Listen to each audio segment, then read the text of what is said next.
नमस्कार दोस्तों, मैं अमन स्वागत करता हूं आपके अपने YouTube चैनल एजुकेशन हब पे। आज है 7 अगस्त और चलिए जानते हैं 7 अगस्त से संबंधित कुछ इंपॉर्टेंट अपडेट। तो आज का पहला अपडेट से इसे 1905 में एक आरक्षित वन के रूप में प्रस्तावित किया गया, 1928 में एक वन्यजीव अभ्यारण्य और 1990 में एक राष्ट्रीय उद्यान नामित किया गया। इसे 1973 में प्रोजेक्ट टाइगर के तहत भारत के पहले टाइगर रिजर्व में शामिल किया गया था। इसे असाधारण संरक्षण मूल्य के लिए इसे 1985 में यूनेस्को द्वारा विश्व धरोहर स्थल के रूप में सम्मानित भी किया गया। यह इंडियन राइनो विजन 2020 का एक हिस्सा है, जिसे 2006 में एक सींग वाले गैंडे को सफलतापूर्वक पुनः प्रस्तुत किया गया था। आगे लिखा गया है कि उपयुक्त परिच्छेद में किस टाइगर रिजर्व की चर्चा किया गया है। तो यहाँ पर सही ऑप्शन होता है ए, मानस टाइगर रिजर्व की। अब इसके एक्सप्लेन देखते हैं। तो मानस टाइगर रिजर्व भारत के असम में स्थित एक संरक्षित क्षेत्र और वन्यजीव अभ्यारण्य है। इसे 1905 में एक आरक्षित वन के रूप में प्रस्तावित किया गया और 1928 में एक वन्यजीव अभ्यारण्य और 1990 में एक राष्ट्रीय उद्यान नामित किया गया था। इसे 1973 में प्रोजेक्ट टाइगर के तहत भारत के पहले टाइगर रिजर्व में शामिल किया गया था। इसे असाधारण संरक्षण मूल्य के लिए 1985 में यूनेस्को द्वारा विश्व धरोहर स्थल के रूप में भी शामिल किया गया। यह भारतीय राइनो विजन 2020 का एक हिस्सा है, जिसे 2006 में एक सींग वाले गैंडे को सफलतापूर्वक पुनः प्रस्तुत किया गया था। इसे 1989 में बायोस्फीयर रिजर्व घोषित किया गया, जो एक बड़े क्षेत्र को कवर करता है। इस प्रकार से ए वाला आपका विकल्प सही है। अगला है, हाल ही में नोरोसिस्क समुद्री बंदरगाह खबरों में है। यह किस समुद्र तट पर स्थित है? ऑप्शन है लाल सागर, भूमध्य सागर, काला सागर या कैस्पियन सागर। तो सही ऑप्शन होता है आपका सी, काला सागर। एक्सप्लेन देखते हैं। तो एक मानव रहित यूक्रेनी समुद्री ड्रोन नोरोसिस्क बंदरगाह पर एक रूसी नौसैनिक जहाज से टकरा गया। नोरोसिस्क एक प्रमुख बंदरगाह शहर है जो रूस के क्रास्नोडार क्राय में काला सागर के उत्तरी तट पर स्थित है।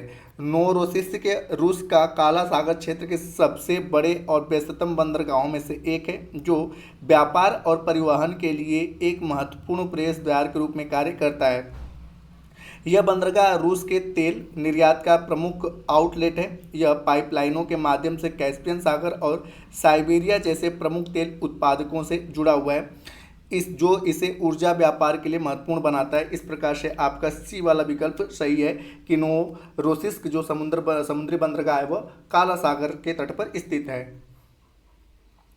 अगला है कि अक्सर खबरों में देखे जाने वाली नया सवेरा योजना निम्नलिखित में से किससे संबंधित है?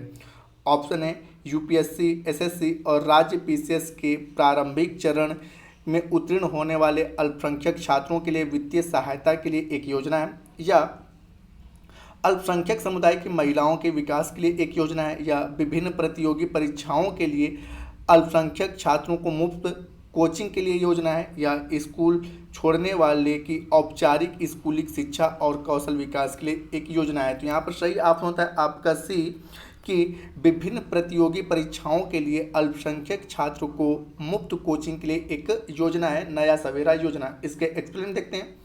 तो नया सवेरा योजना एक सरकारी पहल है जो अल्पसंख्यक समुदाय के छात्रों को मुफ्त कोचिंग और सहायता प्रदान करती है। इसका उद्देश्य है कि अल्पसंख्यक छात्रों को व्यावसायिक पाठ्यक्रम और सरकारी प्रतियोगी परीक्षाओं के लिए अर्हता प्राप्त करने के लिए विशेष कोचिंग प्रदान की जाए। वह किसी भी ग्रुप के हों, ग्रुप ए के हों, ग्रुप बी की नौकरी हो या ग्रुप सी की नौकरी हो, उनकी ये तैयारी कराएंगे नया सवेरा योजना के तहत। तो इस प्रकार से आपका सही विकल्प होता है सी। अगला क्वेश्चन है आपका, सॉवरेन क्रेडिट रेटिंग के संदर्भ में निम्नलिखित में कथनों पर विचार कीजिए।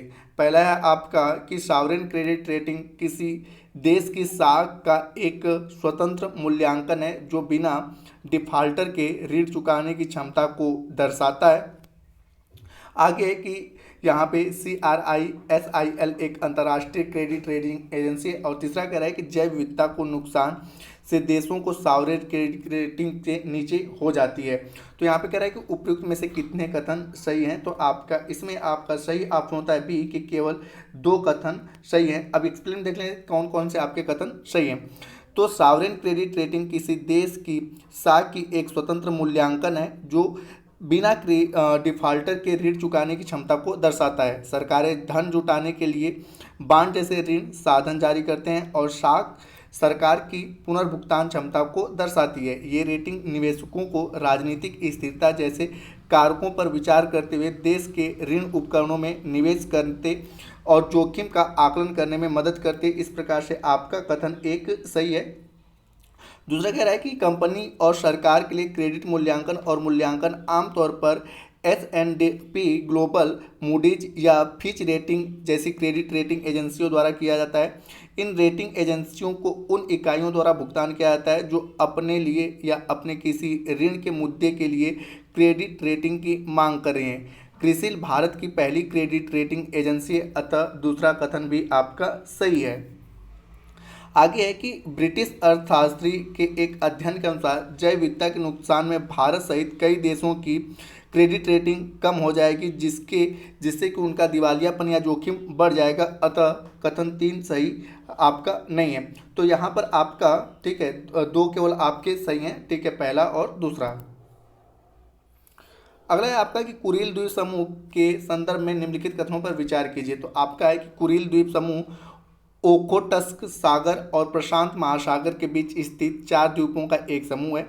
दूसरा कह रहा है कि इन्हें रूसी सुदूर पूर्व में सखालिन ओब्लास्ट के हिस्से के रूप में प्रशासित किया जाता है। और तीसरा कह रहा है कि इस द्वीप का दावा रूस करता है लेकिन कब्जा जापान का है। तो आगे कह रहा है कि उपयुक्त में से कितने कथन सही हैं। तो यहाँ पर जानते हैं कि उपयुक्त में से 2 कथन आपके सही हैं। अब इससे एक्सप्लेन देखते हैं। तो यहाँ पे कह रहा है कि ये 4 द्वीप समूहों का एक हिस्सा है जो जापान के सबसे उत्तरी प्रांत होकाइडो के उत्तर के पास ओखोटस्क सागर और प्रशांत महासागर के बीच स्थित है। जापान इन्हें उत्तरी क्षेत्र कहता है और रूस इन्हें कुरील द्वीप के नाम से जानता है और दक्षिण कोरिया इन्हें दोक्दो द्वीप के नाम से जानता है। तो इस प्रकार से आपका पहला वाला स्टेटमेंट सही होता है। दूसरा कह रहा है आपका कि रूस और यूक्रेन के बीच चल रहे संघर्ष के बीच रूस और जापान के बीच कुरील द्वीप विवाद ने ध्यान खींचा है। कुरील द्वीप जापान के होकाइडो से लेकर रूस के कमचटका प्रायद्वीप तक लगभग 1300 किलोमीटर उत्तर पूर्व में फैले हुए हैं, जो कि ओखोटस्क सागर और को उत्तरी प्रशांत महासागर से अलग करते हैं, अतः दूसरा कथन भी आपका सही है। आगे कह रहा है कि इन द्वीपों पर जापान दावा करता है लेकिन सोवियत संघ के उत्तराधिकारी राज्य के रूस से उत्तराधिकारी राज्य के रूप में रूस ने कब्जा कर लिया है, अतः 3 कथन जो है सही नहीं है। तो इस प्रकार से केवल 2 कथन सही हैं, पहला और दूसरा। आगे की आदि पेरुक्कू जो उत्सव है हाल ही में खबरों में देखा गया, यह निम्नलिखित में से किस राज्य में मनाया जाता है? तमिलनाडु, केरल, कर्नाटक या आंध्र प्रदेश। तो सही ऑप्शन होता है ए, तमिलनाडु में यह त्यौहार मनाया जाता है। अब एक्सप्लेन देखते हैं। तो तमिल संस्कृति समुदाय आदि पेरुक्कू, जिसे पाथीनेट्टम पेरुक्कू के नाम से भी जाना जाता है, मानसून और मौसम और मिट्टी की उर्वरता का सम्मान करने के लिए एक शुभ त्यौहार के रूप में मनाया जाता है। यह त्यौहार 3 अगस्त को तमिल महीने के आदि के 18वें दिन के साथ मनाया जाता है। परंपरागत रूप से जुलाई के अंत या अगस्त की शुरुआत में मनाया जाने वाला यह उत्सव जल निकायों के प्रति आभार व्यक्त करने पर केंद्रित है, क्योंकि आदि के पूरे महीने को मानसून और मौसम की शुरुआत का प्रतीक माना जाता है। इस प्रकार से ये वाला विकल्प आपका सही है। तो दोस्तों ये रहे आज के करंट अफेयर्स के अपडेट। अब समय पिछले सेशन में पूछे गए क्वेश्चन का आंसर देने का। तो पिछले सेशन में आपसे पूछा गया था कि हाल ही में क्यूएस बेस्ट स्टूडेंट सिटी 2024 की रैंकिंग में कौन सा शहर सबसे ऊपर आ, तो जिसका सही उत्तर था लंदन। तो जिन्होंने भी सही उत्तर दिया उनके लिए बधाई। अब समय है आज के प्रश्न का। तो आज का प्रश्न है कि हाल ही में नोवोरोसिस्क समुद्री बंदरगाह खबरों में रहा। यह किस समुद्र के तट पर स्थित है? ऑप्शन है लाल सागर, भूमध्य सागर, काला सागर या कैस्पियन सागर। तो आप इसका आंसर हमें कमेंट बॉक्स में दे सकते हैं। आपके कमेंट का हमें इंतजार रहेगा। तो दोस्तों वीडियो पसंद आए तो वीडियो को लाइक करें, कमेंट करें तथा चैनल पर आए तो चैनल को सब्सक्राइब अवश्य करें। एवं इस पीडीएफ को प्राप्त करने के आप हमारे टेलीग्राम से जुड़ सकते हैं, जिसका लिंक वीडियो के डिस्क्रिप्शन में दिया हुआ है। तो वीडियो के अंत तक बने रहने के लिए धन्यवाद। मिलते हैं जल्दी नेक्स्ट वीडियो में।